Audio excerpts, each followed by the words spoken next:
Bem, meus irmãos, esta última aula eu vou procurar ser o mais sucinto possível e resumir bastante. Eu disse que Deus teve o propósito de deixar-nos com esse corpo da morte, carregando esse corpo, lutando com essa nossa natureza adâmica e resquícios do pecado que ficaram, porque ele tem um propósito. Porque ele tem um propósito. E um dos propósitos é a santificação. Deus quis nos comunicar esse seu atributo para nós, mas não de vez. A santificação é progressiva e tem algumas coisas que nós precisamos observar para alcançarmos paulatinamente, progressivamente esta santificação. É uma santificação que está ligada à obra da salvação. Na verdade, a santificação ela está ligada à justificação. Alguém já disse que a justificação e a santificação são irmãs siameses. Siamesas, quer dizer, ligadas, não tem como separar. Ninguém pode dizer, fui justificado, mas não tenho nada com a santificação. Não. O justificado, o que mais vai querer é ser santificado. Por isso é que a palavra de Deus diz lá em Hebreus 12... Hebreus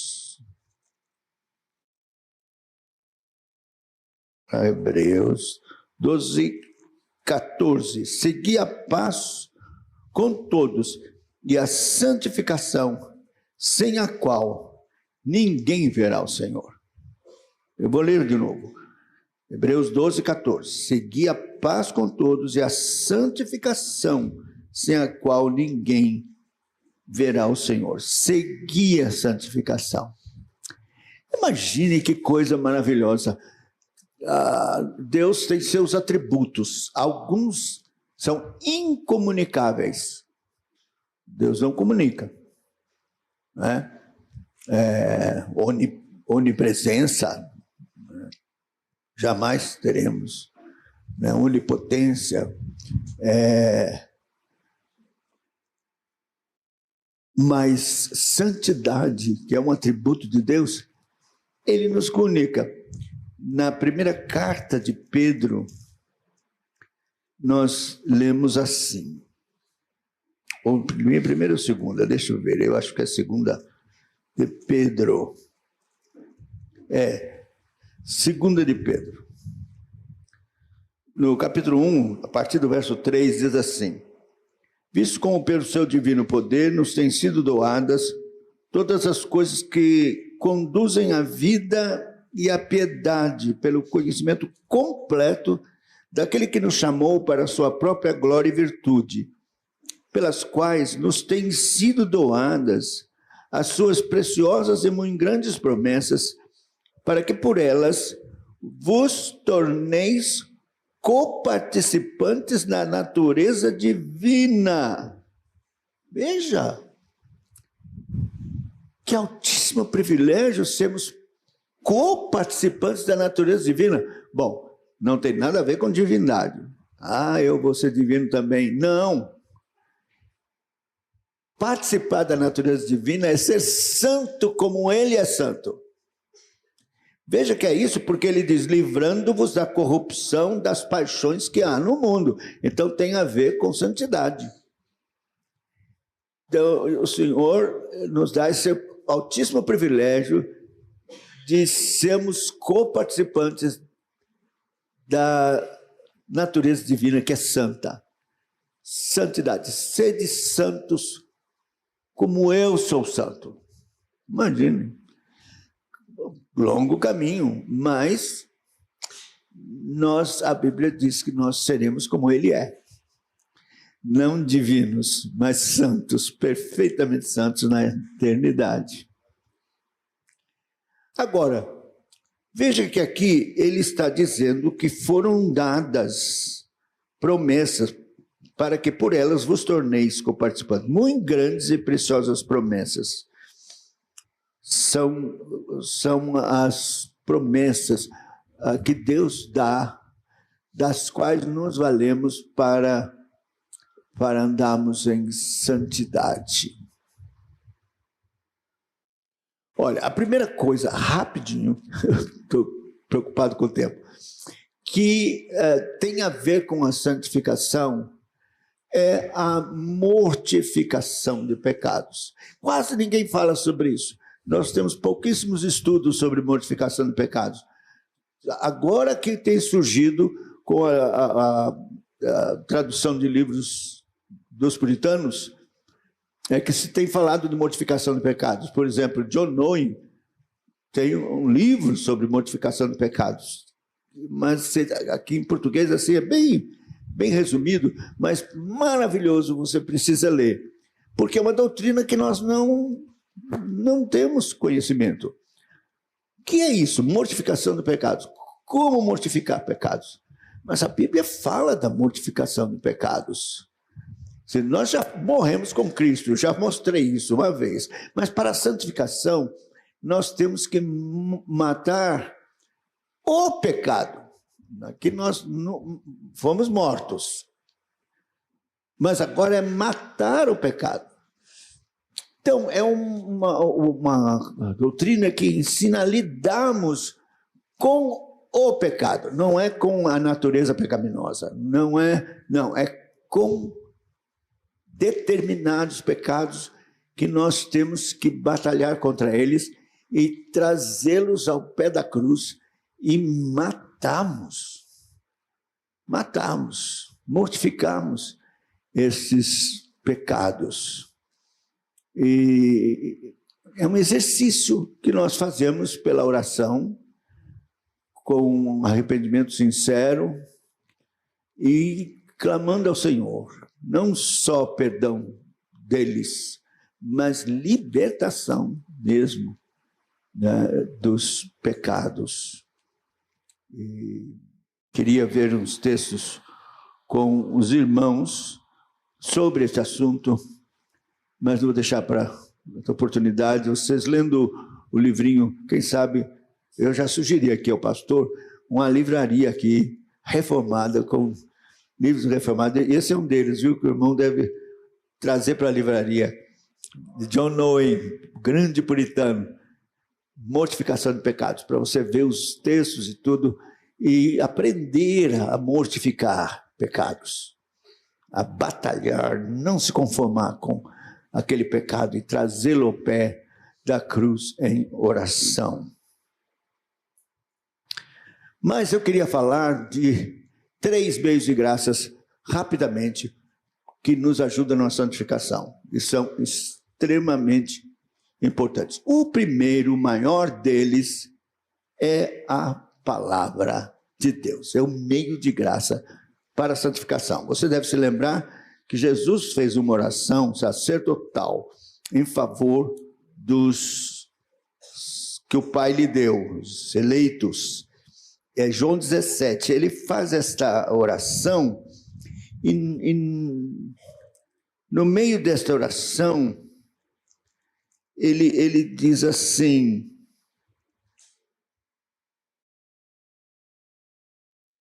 verso 15, não peço que os tire do mundo, mas que os livre do mal. Eles não são do mundo, como também não sou. Santifica-os na verdade. A tua palavra é a verdade. Está vendo? Santificação que o Pai vai fazer e opera pelo seu Espírito tem a ver com a palavra de Deus. A palavra de Deus nos santifica, é um instrumento santificador. Então, meus irmãos, nós temos que amar a palavra de Deus. Um crente que não ama a palavra de Deus, ou que não medita na palavra de Deus, de dia e de noite, é muito estranho. Você conhece o Salmo 1? Salmo 1 diz claramente: bem-aventurado o homem que não anda segundo o conselho dos ímpios, nem se detém no caminho dos pecadores, nem se assenta na roda dos escarnecedores. Antes o seu prazer está na lei do Senhor, e na sua lei medita de dia e de noite. Então, você precisa ter um momento com a palavra de Deus de manhã, de dia. Levanta um pouco mais cedo, sei que essa luta é grande, mas faça esse propósito e proponha ler a Bíblia toda. Um crente não pode deixar de ler a Bíblia toda. Imagine você chegar no céu: se eu não li a Bíblia toda, não. Eu li a Bíblia todos os dias, assim, um salmo, tal. Mas se eu não li a Bíblia toda, a revelação que Deus deixou para você, a coisa mais preciosa, você precisa ler a Bíblia toda. Na verdade, eu aconselho que você leia a Bíblia toda todo ano. Se você ler pelo menos 4 capítulos, 2 do Velho, 2 do Novo, você vai ler a Bíblia toda o ano. É assim, os antigos. Minha avó leu a Bíblia toda, não sei quantas vezes, 27 vezes, parece. Teve um George Miller que leu 200 vezes, não sei quantas de joelho, só de joelho. Mas acabou, nós não temos hoje a lufa-lufa da vida e tal, e as pessoas não têm. Mas eu aconselho você ler a Bíblia toda. De manhã, tempo maior, e à noite, no culto doméstico, por exemplo, é uma meditação rápida que você pode fazer com a sua família. Então, estamos tendo meditação de manhã e de noite. Tem que ser assim, você não pode prescindir da palavra de Deus, encher a sua mente da palavra de Deus, seu coração, sua vida. Então, precisamos, porque não pode haver santificação sem a palavra. Jesus estabeleceu isso, e é um meio de graça glorioso. O salmista diz: guardei a tua palavra no meu coração para não pecar contra ti. Quer dizer, veja o antídoto. É a palavra. Então, como é que pode haver crente buscando a santificação sem a palavra? Não pode. Você precisa da palavra de Deus. Havia muitos outros versículos que eu gostaria de dar a você sobre esse assunto, sobre a importância da palavra. O salmista deixou o Salmo 119, imenso, o salmo maior da Bíblia, só sobre a lei do Senhor, só sobre a palavra de Deus. Mostrar a importância disso. Deus deixou isso, né, para nós. Então, a palavra de Deus. Os puritanos amavam as Escrituras.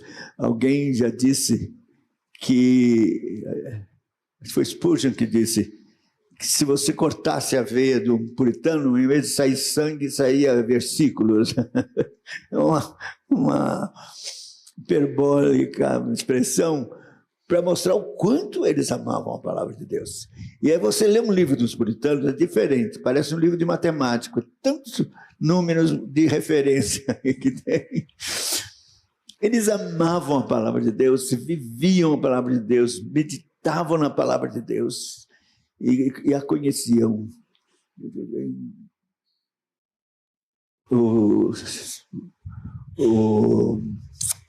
Vou contar rapidamente, espero que Deus que dê o tempo.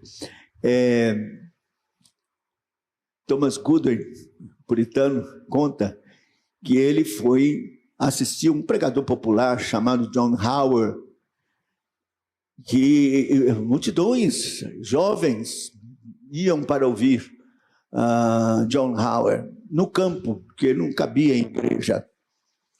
E ele foi com o cavalo dele e tal, parou a uma certa distância, a multidão ali, ele num tablado assim, improvisado, e era um pregador muito, assim, veemente nas expressões, e ele então disse, no meio da pregação, que era sobre o amor e zelo pela palavra: vocês não estão lendo a minha palavra, vocês estão negligenciando a minha palavra.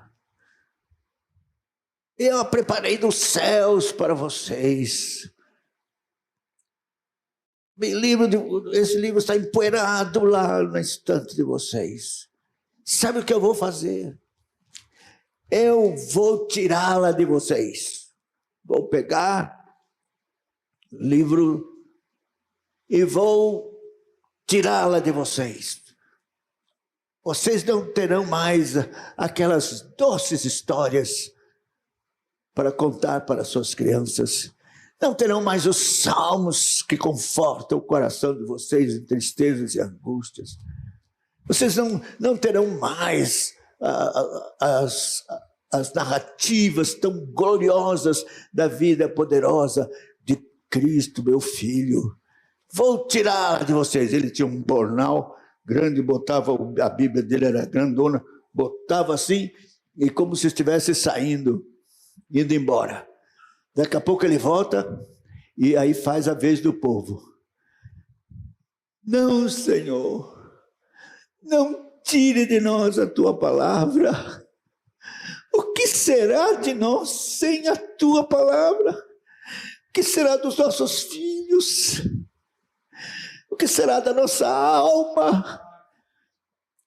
Como nos livrar do inferno sem que ela nos fale de Jesus? Não tire, Senhor, de nós a tua palavra.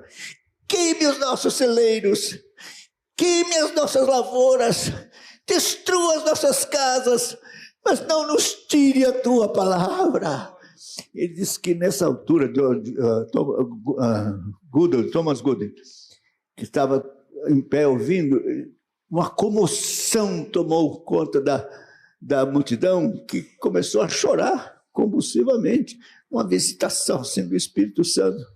Ele disse que ele mesmo não aguentou, abraçou o pescoço do cavalo e chorou, pedindo perdão a Deus pelo pecado de negligência para com a sua palavra.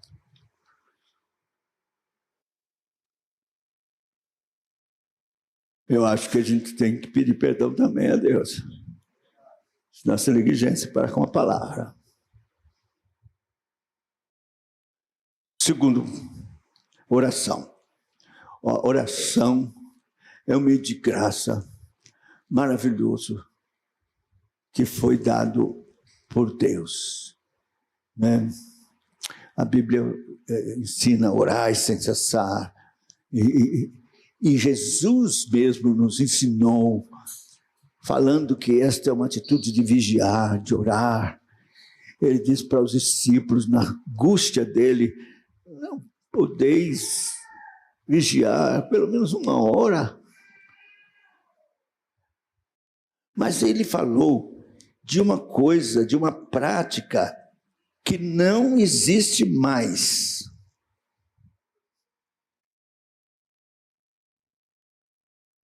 Mateus, vou ler para você ver que é Jesus quem deixou isso como se fosse uma ordenança. Quer dizer, uma coisa que a gente tem que fazer. Ele estabelece aqui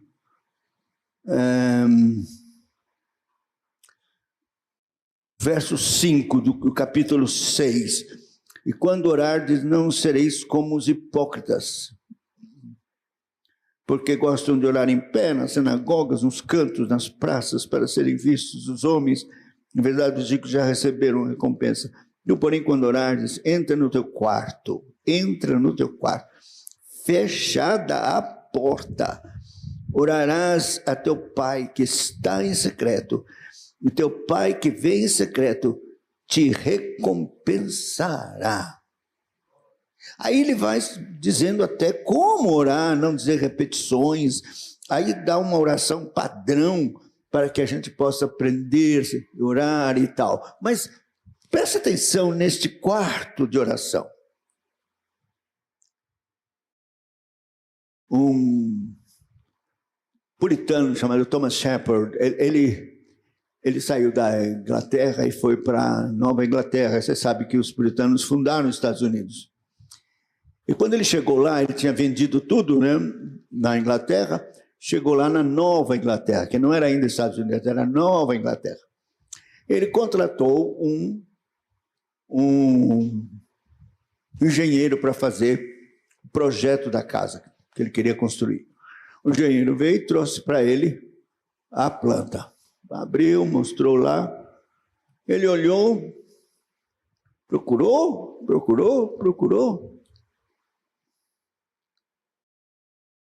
Parou, começou a chorar. O engenheiro ficou desconcertado, disse: Dr. Shepard, o que é? Se faltou alguma coisa, não gostou de alguma coisa, a gente muda. E ele disse assim: não, meu filho, é que eu estou vendo aqui o futuro dessa nação que estamos plantando. Como assim? Você não colocou o quartinho de oração, não projetou o quarto de oração. E eu estou vendo que não haverá mais quartos de oração nesta nação. Túmulos puritanos ter em suas casas um quarto de oração. A gente nem sabe o que é isso. Não temos quarto de oração, há muito tempo que não temos. Eu sei de alguma sessão, eu quando cheguei na Bahia, conheci minha esposa, eu moro em São Paulo, eu sou paulistano, mas eu a conheci numa viagem missionária, fui hospedado na casa dela, e quando cheguei na casa dela, tinha uma igrejinha. Eu falei: ué, será que tem uma congregação aqui? Mas a igrejinha era muito pequena, não dava para, talvez, 8 pessoas, 10 no máximo. Que congregação é essa? Disse: não, isso minha mãe construiu para oração. Só que o quarto de oração era uma igrejinha, né, no terreno que tinha. E ela ia lá, dobrava os joelhos, tinha um banco, uma Bíblia só. Fiquei admirado, nunca vi isso. Quarto de oração. Não temos mais essa prática. Que a oração secreta, tão necessária, tão importante para a vida. Olha, John Bunyan, puritano que escreveu O Peregrino, ele tem um livro sobre oração, um tratado. Ele diz uma coisa tão séria. Ele diz assim: a oração secreta é o cajado de Deus que separa os bodes das ovelhas. Vou repetir. A oração secreta é o cajado de Deus que separa os bodes das ovelhas. Bode não tem oração secreta, só ovelha. Isso era muito comum entre os puritanos. Um crente sem quarto de oração, uma família sem oração secreta, sem ter esse hábito de orar, ter um tempo com Deus de joelhos ali, intercedendo, orando pela sua vida, confessando os seus pecados, chorando secretamente diante de Deus o Pai.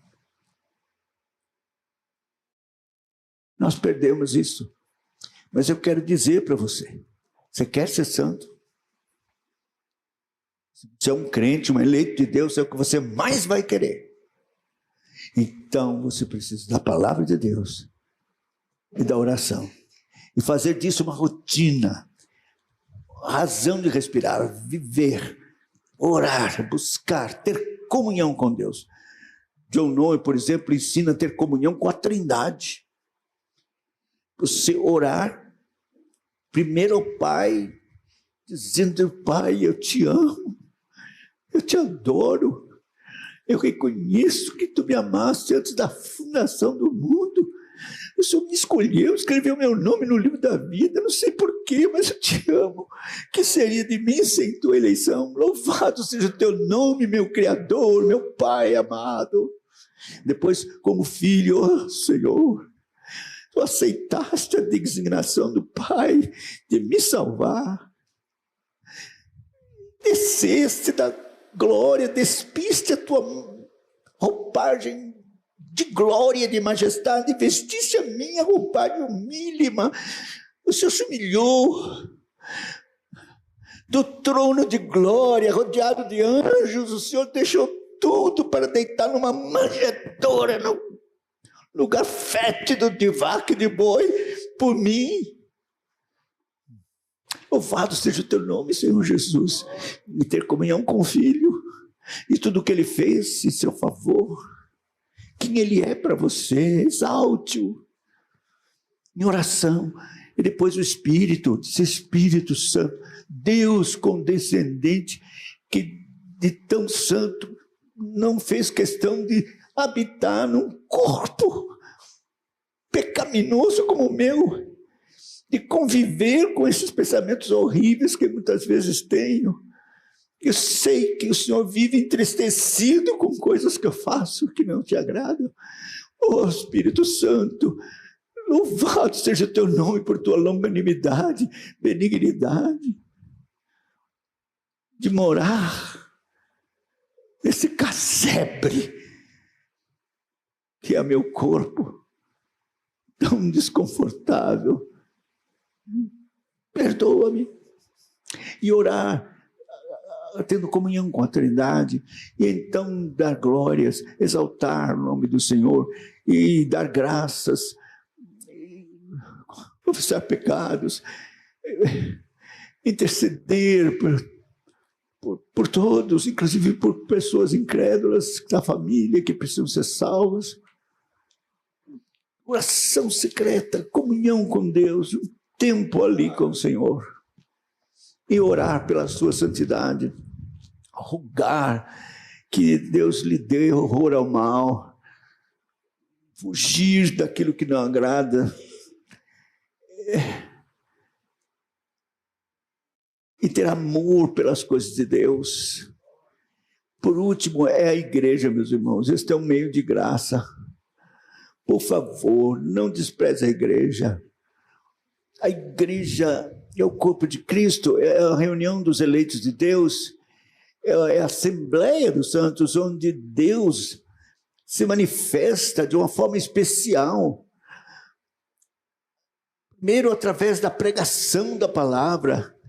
A pregação da palavra expositiva é uma ação tão gloriosa, você não pode imaginar, porque quando o ministro de Deus, o pregador, está sendo fiel às Escrituras, é Deus que está pregando, é Cristo que está pregando, é Ele mesmo.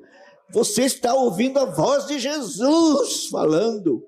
É como se você estivesse sentado à relva, lá com os discípulos, ouvindo a voz gloriosa, doce, bendita do Mestre, que não fala como os escribas e fariseus, mas é cheia de autoridade, de poder, que consola, que cura, que pensa as nossas feridas, que nos revitaliza, nos anima, nos fortalece a fé. Cristo pregando, Cristo falando, pela pregação fiel. A comunhão dos santos. Ah, você não sabe a bênção que é a comunhão dos irmãos, esse amor que nos une em Cristo. Uns oram pelos outros, uns fortalecem os outros na sua palavra. O louvor ao Senhor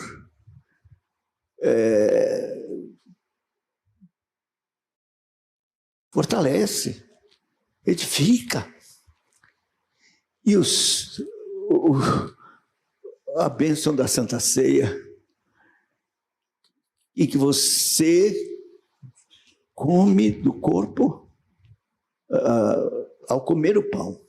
Não é transubstanciação, mas pela fé você é alimentado de Cristo crucificado quando você come do pão e bebe do cálice, fortalecido na sua fé, porque você é como Jesus disse, comer a minha carne e beber o meu sangue, espiritualmente, pela fé. É uma comunhão que não é incomparável, em nenhum outro lugar você tem. Só na comunhão dos santos, só na igreja. Como desprezá-la? Não podemos, de forma alguma. É desprezar Cristo, desprezar a igreja. Que ele ordenou, ele disse, edificarei a minha igreja. É meu corpo.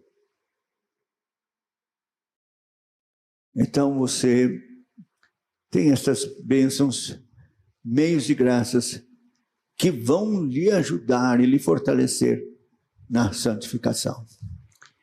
Crescendo, pouco a pouco, de fé em fé, de glória em glória, sendo cada vez mais santo. Até que você durma e acorde, como diz o Salmo, na sua semelhança, como Deus é. Oh, que Deus nos abençoe, seja com os irmãos, nos fortaleça, e lhes faça santo como Deus é santo. Amém.